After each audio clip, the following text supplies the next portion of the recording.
How's it, guys? How's it? All right, this is just a quick review on the SHINKO 705 dual sport tires. They're rated an 80-20, 80% street, 20% off-road. Let's knock out the quick three main reasons why I actually chose these tires. Number one was price. You can get a set for about 150 bucks for the DR650. Reviews, when I researched the tires online, the reviews were great. Guys were saying for the amount of mileage they're getting and the stability of the tire and everything like that, it's bang for buck has been fantastic. And then thirdly, it had a lot to do with my commute getting to the mountains. I have a highway commute to get to the mountains that it's about an hour's ride. And I didn't want a too aggressive tire, off-road tire on my commute up there, beating me up before I even got to ride. Plus, I like to move with the flow of traffic. So, you know, you've seen a couple of the reviews I've done before on the commuting pace of a DR650. You know, I push the bike between 70, 80, sometimes 90 miles an hour, you know what I mean? So in those regards, the tire has been great. As a commuting tire to get to your riding and, you know, the asphalt, it's been fantastic. Now let's knock out a few of the lesser reasons why I got this tire as well. At that particular time when I was choosing tires, I was also very new to this category. I'm still new to this category, but at that time I was really green. I just started. I'm coming off a sport bike background, jumped into the dual sport adventure riding with the DR650. I used the Bridgestone trail wings all the way to about 4,000 miles, and then I switched to these SHINKOs. Now the type of riding that I've been primarily doing is forest service roads. Like I said, I was new to it, I was on a learning curve, so I was mainly using forest service roads to teach myself this category and getting more accustomed to it.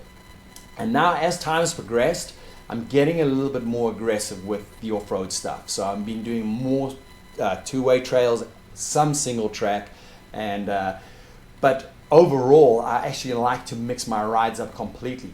You know, I still love to do curvy roads through the mountains that I've been, you know, on for years and years while I was still with my sport bike. And then obviously now including a whole bunch of dual sport adventure riding as well. So exploring forest service roads, exploring double track, single track. How the tires have handled up in each category. Up in the mountain passes on the asphalt, the tires are really great. They have a stiff sidewall. So loaded up with gear and everything, I'm having no issues at all. The tires have given me a lot of confidence still, so I'm still able to enjoy a lot of the curvy roads that I really do enjoy with all my camping gear loaded up on the back. Tires very confidence inspiring. On forest service roads, fantastic. No problems at all. The tire is awesome. Two-way, you know, depending if it's, you know, if the conditions are dry and everything like that, same thing. The tire handles perfectly. The only time I've ever had a little bit of a problem with the tires is when we got into deep single track, overgrown, you know what I mean, and the ground was a little wet, and we had cross routes, roots, and all that kind of thing. So I was slipping in that quite a bit. Managed to get through the section okay, but a lot of that had to do with that I had two buddies with me. I wouldn't attempt those sections if I was riding by myself on these tires. So like I said, I've got great things to say about these tires. You know, bang for buck, they've been fantastic. As I'm getting better at this category, as I'm getting more and more comfortable, I will be switching to a more aggressive split in maybe like a 60-40 or a 50-50. Because I'm actually starting to now push myself towards a little bit more of the off-road side, getting a little bit more into the single track and that kind of exploration. But anyway, I'll show you the tire wear of these tires after 3,000 miles. I've had them on for 3,000 miles.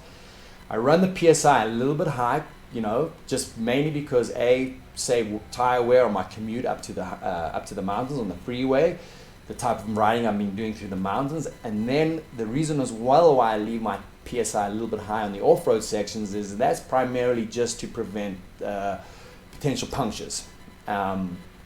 I don't ride fast, so you know what I mean. So tire pressure to me I err on the side of caution of the higher tire pressure. A, kind of save the wear of the tire, and B, hopefully prevent punctures. Other than that, like I said, I'll throw in footage of the type of rides I've been doing. The tires have held up great on big water crossings, huge mud puddles. It's got me through all of that. Obviously forest service and so forth. So I'll throw in certain footage of the type of rides I've been primarily doing. And so if you're out there, if you're kind of looking for an inexpensive, high mileage tire, these SHINKO 705s have been fantastic. Anyway, guys, that's all that I have to say for the review. Let's keep on the adventures, and I'll see you out there. Cheers. All right, here we have my front tire. As you can see, tire wear has been minimal after 3,000 miles. They're holding up great. Speaking about PSI, like I said earlier, I run a slightly high PSI, so I usually run between a 24 and a 28 percent PSI. So I know it's a little on the high side, but like I said, due to the commute and hopefully preventing punctures, that's typically why I ride with a higher PSI on these tires. Coming to the back tire, you can see as well, after 3,000 miles of highway commuting, forest service, single track, all that kind of thing, they're holding up great. There's no cupping.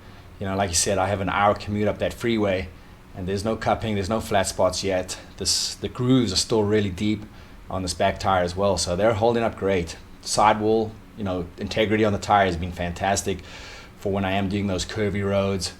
And yeah, like I said, on PSI on this back tire, I probably run about 28 to 32, so I keep it pretty high on the back tire as well.